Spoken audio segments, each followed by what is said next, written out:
10 o'clock news.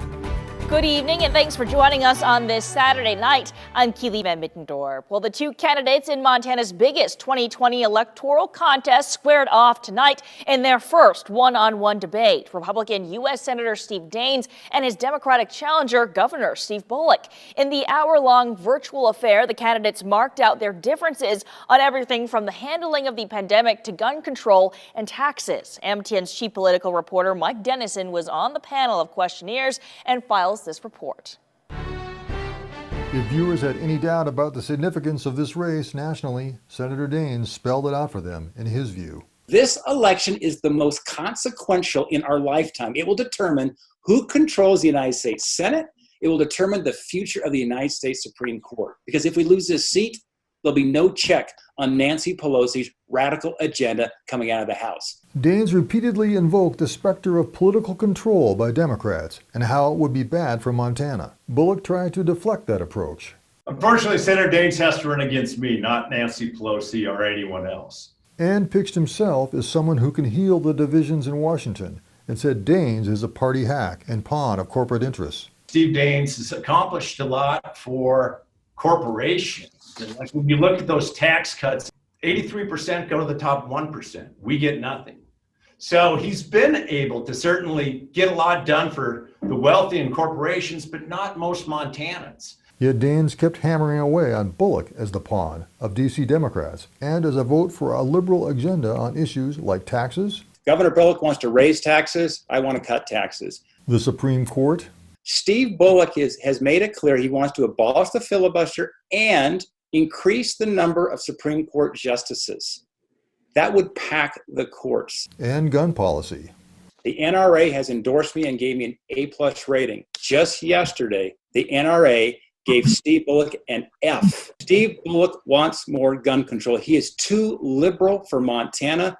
Bullock said the NRA is merely a political organization for Republicans and that he's willing to consider reasonable gun laws that protect public health. When it came to fighting the COVID-19 pandemic, Daines said it shouldn't be political and praised President Trump's leadership. President Trump has led boldly. He's brought together the great scientists across our government. So I'm grateful for his leadership in this very, very difficult time. Bullock, however, said it's the Trump administration that has politicized the pandemic with deadly results. The lack of a national test strategy, the fact that I was literally on the phone trying to get PPE for our hospitals along the way. So I think that we haven't gotten the federal support or all the federal leadership that would have made this Thank you, Mr. Bullock. better. Bullock said he's the one who has worked with Republicans and others to solve problems in Montana and that he felt compelled to run so he could do the same in D.C. Because Washington ought to work more like Montana. The whole time I've been governor, we've actually had a majority Republican legislature. But we've put the politics aside and we've gotten things done. Will that argument be enough for Governor Bullock to topple a Republican senator who stands with President Trump on many issues in reddish Montana? We have 12 weeks and a couple of more debates to find out. Reporting from Helena, Mike Dennison, MTN News. Thanks, Mike. And news around the nation as the U.S. approached 5 million confirmed coronavirus cases today. President Trump signed economic stimulus measures. The executive moves would bypass Congress after negotiations collapsed this week. CBS News correspondent Michael George reports from New York. President Trump signed executive orders Saturday aimed at providing economic relief for millions of Americans. My administration has been working around the clock in good faith to reach an agreement with Democrats on additional China virus relief. The president's move comes after negotiations with Congress over a new relief package hit a wall. Whether the president has the legal standing to act on his own remains unclear. His actions are designed to defer evictions, payroll taxes, and student loan payments, and extend enhanced unemployment benefits at $400 a week. Democrats are seeking to extend the $600 a week that expired over a week ago. On Capitol Hill, administration officials and Democratic lawmakers couldn't reach a compromise on the overall price tag for a new relief bill. What they want is a $2.5 trillion blank check. Come back when you are ready to give us a higher number. They want to bail out states that have been badly managed by Democrats, badly run by Democrats for many years. More than 30 million Americans are receiving unemployment benefits as the coronavirus pandemic batters businesses across the nation. In early April, Mary Benedetto was laid off from her job cleaning lounges at the San Francisco International Airport. The $600, the federal fund, it really helped me. I could pay off my bills. But given a choice, Benedetto says she would go back to work because she loved her job. Michael George, CBS News. Thanks, Michael. And the president also said that he would be working on cutting cuts in income taxes and taxes on capital gains. Turning now to our top stories in the Treasure State, the Fields Gulch fire continues to burn in the Helena, Lewis, and Clark National Forest, according to the Lincoln Ranger District. In multiple Facebook posts today, forest officials say that aerial fire operations have helped prevent the fire spread, and heavy equipment has made considerable progress working from Dalton Mountain. Currently, the fire sits at 5 acres, according to officials. And it's still early into fire season, and north central Montana has already broken out in flames. Yesterday's warm temperatures and strong winds led to the outbreak of 2 wildfires in Fergus County. The first to break out yesterday took place east of Judith Peak, where it burned through 10 acres before it was 90% contained by this morning. Crews are still working to put out the second wildfire that started northwest of Winifred Friday and burned more than 1,100 acres. MTN's Lindsay Hyatt spoke with those close to the fire lines about how to stay safe during fire season while residing in areas that are highly susceptible to fire danger. It started as some wisps of black smoke. As it started getting up closer to where we could see the flames, you could hear the trees exploding. The flames were going 100 feet in the air, and it was very ferocious. For Winifred rancher Erin Slivka, fire is a 4-letter word she's come to know in her 25 years of ranching. We are always vigilant throughout the summer about fire. We live in an area with a lot of pasture and a lot of wheat and barley crop, and we are completely surrounded by the Judith River and Missouri River breaks. And those are very heavily timbered areas. So if something ignites in that timber, it's very difficult to get a handle on a fire. That's why she and her family are always prepared should a flame turn into an inferno. Almost all the ranchers around will have pickups with water tanks, tractors hooked up to plows, so that if a fire does break out, they can have the resources readily available to go fight it. Disaster and Emergency Services Coordinator Ben Phillips recommends people in this region always have a contingency plan in place. That plan should consist of an evacuation route, know where the important papers are, have important contact information, and, just do what you can to keep yourself and your family safe. Especially when so many risk factors are in place to set a fire blazing fast. Yesterday we had not a lot of the temperature, but we had a lot of the wind, and our humidity was really low. And that's what caused these fires especially the Winifred fire, to really take off. Although July through September is typically the fire season timeline, Phillips recommends being prepared year-round so that those who live near past outbreaks don't have to live in fear of future ones. I don't live in fear, I live in vigilance. Reporting in Great Falls, Lindsay Hyatt, MTN News. And according to Fergus County Disaster and Emergency Services, crews will continue to tend to both fires throughout the next few days to monitor hot spots. While the Winifred fire didn't experience any acreage growth overnight, officials said that the fire is still burning and expect it to continue burning for several more days. Well, fire danger remains high here close to home. Here's MTN's Russ Thomas with more on what conditions to expect Sunday. Yeah, you can't ask much more for an early August day, but yet we're going to get another one just like it tomorrow. Let's go ahead and show you our temperatures. And again, what am I talking about? Just how comfortable it was today. Again, typically generally highs in the upper 80s to low 90s this time of year. We saw 70s, low 80s today around most of the state. 72 currently in Great Falls, 66 Cut Bank, 80 in Helena right now, 78 Bozeman, 82 in Livingston, 83 Billings. You look off to our west, 69 in Kalispell, 78 degrees in Missoula. And again, all areas experiencing a mostly clear to clear sky. Wind speeds, yeah, they're there, especially east of the Divide. Divide. You can see Cut Bank, Havre, Great Falls, Helena all in the upper teens to mid-20s with those wind speeds. Butte and Bozeman as well. So again, a little windy out of there, mainly those winds out of the west or northwest. Satellite and radar image, you look off to our west, nothing headed our direction. A few clouds overnight tonight, but again, as we head into your Sunday, lots of sunshine. Great looking forecast on the way. I'll have more on that coming up in just a few minutes.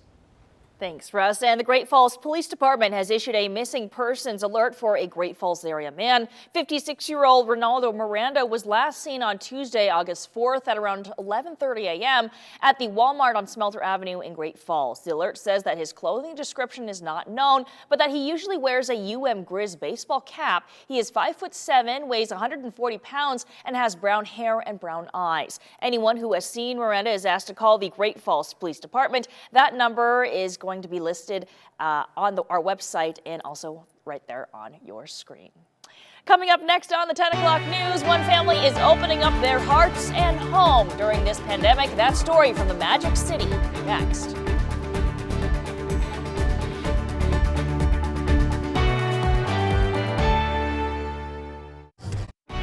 From Montana's news leader, you're watching the MTN 10 o'clock news.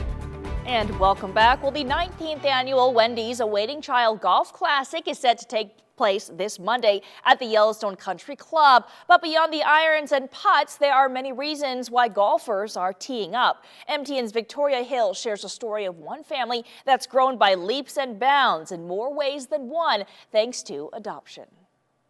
The Lance family of Billings has blossomed into a close-knit bunch with 6 kids, all under one roof. There's 16-year-old Serenity, 17-year-old Selena, 17-year-old Chance, 15-year-old Jaden, 8-year-old Miley, 6-year-old Chase, and single mom Mariah. It's our army. Everybody knows their role. It's just our magic number. But getting to that 6 was no ordinary journey. Raising her 2 boys, Chance and Jaden, Mariah was diagnosed with breast cancer 5 years ago.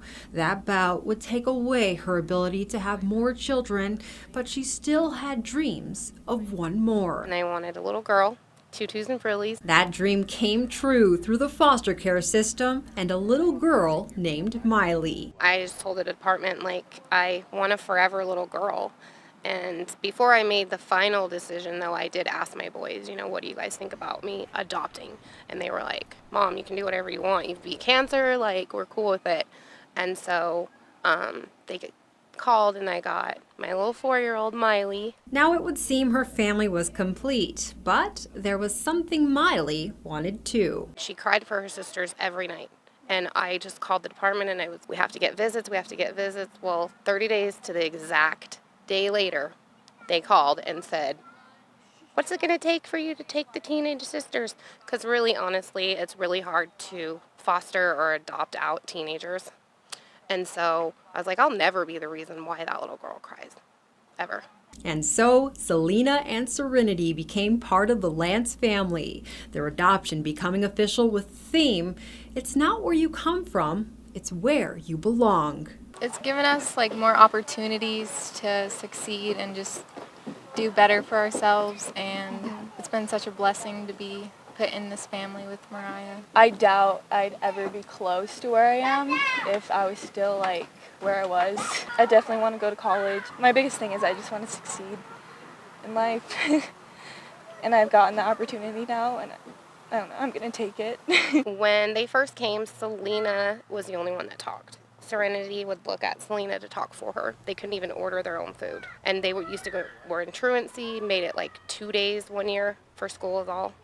D's and F's to like A's and B students. They both have full-time jobs. They run track, dance team, now cheerleading. The laughter is amazing because before I used to hear a lot of tears. Shortly after she became a foster parent to the girls, Mariah was hit with some bad news. She would have to battle cancer a second time.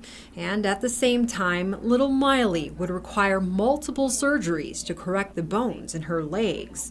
Like any mother would, Mariah did what she had to. You make it work, and obviously I worried about her more than I worried about myself, but yeah, I went and did chemo in the morning and flew out in the evening and stayed at the hospital for like 5 days and then flew back and went right in time for another round of treatment. But this mom's love was far from being stretched thin. It turns out she had room in her heart for one more. Little Chase is the newest addition, officially becoming part of the family in July with a Batman-themed adoption ceremony. He entered Mariah's home as a foster child, but little did she know, 3 years later, he would become more. They called, and it was the day before his birthday and 2 days before Christmas. And I was like, just let me love him, give him here. And then that's how I ended up with my bonus son, too. Mariah still serves as a foster parent to other children along the way, saying when you open up your home, it gives them more than just a place to stay. Any and all kids deserve that chance, and I've always just wanted the entire world to know. I had a long, hard battle myself, and I still made it a point to make sure that other children were important and to know their own self-worth. In Billings, Victoria Hill, MTN News. Coming up after the break, we're going to talk about that forecast for your Sunday. Will it be as nice as what we saw today? Does look like we'll see a little bit of a bump in temperature early in the work week. We'll have more on all that coming up after the break. Storm Tracker weather starts now with meteorologist Russ Thomas. We have a great finish to what has been a great day across the region. Looking at Great Falls right now. And again, this shot just taken a few minutes ago or a little bit ago. You can see as that sun was setting, what a great sky. And again, temperature so nice. I mean, we're sitting here in early August, typically our hottest time of the year. Felt so comfortable today. And again, we've got that again tomorrow. And really, to be honest with you, other than 1, maybe 2 days this week when it starts to get a little bit hot, then we back off once again. So we're going to see nice, comfortable numbers here by and large over the next week at least. Helena looking good this evening as well, a mostly clear sky. Just a few clouds out there, and again, what a great day. Highs in the low 80s. So comfortable again as we talk about early August. By the way, looking good too. No smoke out there to contend with. 65 degrees in Kalispell. We're starting off looking off to our west. 70 Missoula, 68 Hamilton. We've got 69 in Great Falls. These numbers just updated. 68 in Lewistown. Still hanging on with 79 in Billings and Livingston. As we look at our wind speeds again, we've got upper teens to mid 20s, so it's certainly not overly windy out there. However, we've seen those winds pick up here this afternoon and this evening, generally out of the northwest to west, including a 24-mile-per-hour wind out of the northwest in Great Falls. Satellite and radar, not going to spend a lot of time here. What we have for you is generally mostly clear conditions. We'll see a few clouds overnight tonight. About 2 a.m. those clouds will start to clear out. Once we get past that, sunshine for your Sunday, gorgeous day. Take a look at these lows overnight tonight. 50 in Great Falls. We've got 53 degrees for low Helena, 49 in Townsend, 50 Bozeman, 51 in Livingston, also 51 for a low in Missoula. Future track, what are we expecting overnight? Again, a clearing sky. Look for a great day tomorrow. Sunshine from start to finish across the board. Temperatures are going to be pretty similar to what we had out there today. What does that translate to? It actually a little bit cooler in some spots as we get a little reinforcement of cool air. 76 in Great Falls tomorrow for that high. 80 in Helena, 77 Townsend, 79 Bozeman, only 72 for a high in Cut Bank. We'll look at again Great Falls 76. Great day, beautiful. Helena's going to feel great at 80. Havre mostly clear, 75 degrees for the afternoon high. Looking ahead into our Monday, again it's more of the same. We'll see a little bit of a warming trend, especially east of the divide, and you'll see those numbers in just 1 second. In fact, let's go ahead and show you. Go from 76 to 84 sunshine on Monday in Great Falls, 90 on Tuesday. So back to hotter conditions, more typical conditions for this time of year. We've got Wednesday coming in 88, but then look at Thursday, Friday, Saturday. Those numbers trending back down. 80 degrees Thursday, 77 Friday. A slim chance of a shower as we'll get another reinforcement of cooler air. Again, more than anything, though, I think just those winds are going to pick up from Wednesday right through Friday. 81 next Saturday. So again, looking for the next 7 days, other than a couple days that stand out as being a little bit warmer, it is going to be very comfortable. Helen, we've got sunshine and a high of 80 degrees for tomorrow. 84 on Monday. Good looking day. Sunshine from start to finish. These overnight lows a little cool, especially tomorrow morning. By Tuesday, just like in Great Falls, though, we take that jump. We're up to 89 degrees under a sunny sky on Tuesday. Wednesday, Thursday, Friday, Saturday, finishing out the forecast here, 88. So Tuesday, Wednesday, block off. Those are the hotter days. Then we go to Thursday, Friday, 82, 77. Very comfortable on Friday with a chance of showers. 81 degrees with sunshine next Saturday. Thanks, Russ. Still to come, kayakers are keeping salesmen on their feet. We see how the industry is staying afloat during the pandemic. Next.